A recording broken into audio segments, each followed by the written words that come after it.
Alright, this a little bit of freestyle. Ay, si. Kakun, kububun, wekabuai, enjoy train, wekungo chitwa, kurowa hitendran, uchingo hitwa, yewe, auna kumbofitwa, neyoyo yaunanga ucheyetwa, wachano, zichengete varume vasapedze, ebedalana chalisa, wasanyange twe kuti ngatinakibwe, kuti ngatigese hembe timbeta, unoti aiwaizozo, no, tanga wandiora ndukpa, kana uchida kuita uchina kundurura no atingaite ikuzino tina kundurura iwe robino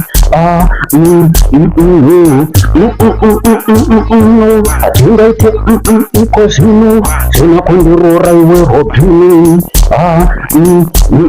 wachano Yozainu, amatuke vasikana vaikozino, uchingoti ndipo, ambotino, ajaira, kuzona maponi, nangukari kamwana kadiki kasponono, kanototi kesui anichinono, ndakapinda nayo mteni, aiwampeso yuka benteni,